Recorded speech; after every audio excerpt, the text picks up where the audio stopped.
আসসালামু আলাইকুম, কেমন আছেন সবাই?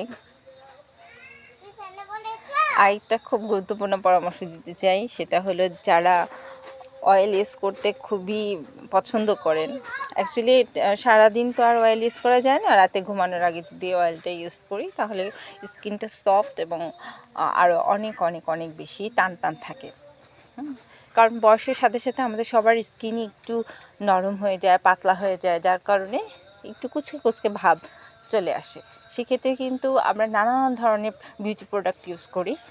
এর চেয়ে সবচেয়ে বেটার অপশন হলো অয়েল ইউজ করা।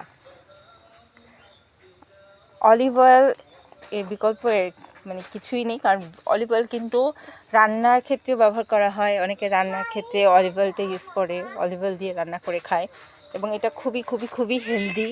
কারণ আমরা অন্যান্য যেই ধরনের তেল ইউজ করি ওগুলো আমাদের হার্টের জন্য খুবই খারাপ।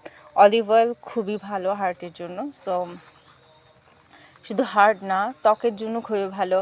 ইভেন আমরা বাচ্চাদের অনেক সময় তেল দিই, মালিশ করি, তখনও কিন্তু অলিভ অয়েল যদি ইউজ করি তাহলে বাচ্চাদের ত্বক অনেক সফট থাকে।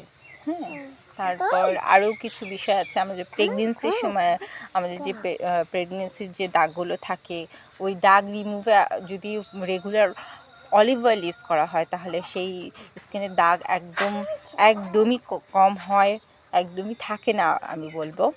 আমি নিজেও অলিভ অয়েল ইউজ করতাম, সো আমি নিজেও বুঝতে পেরেছি।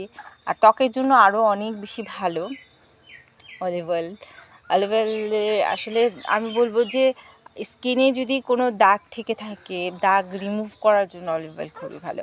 তবে হ্যাঁ, কিছু কিছু ক্ষেত্রে সেন্সিটিভ স্কিন থাকে, যেমন অয়েলি স্কিনের মধ্যে যদি আরও অয়েল অ্যাপ্লাই করা হয় তাহলে কিন্তু প্রবলেম আরও বেড়ে যেতে পারে। যেমন ব্রণ থাকলে সেক্ষেত্রে একটু পরামর্শ নিয়ে, ডাক্তারের সাথে পরামর্শ নিয়ে তারপর ইউজ করা ভালো। তবে অলিভ অয়েল বেস্ট।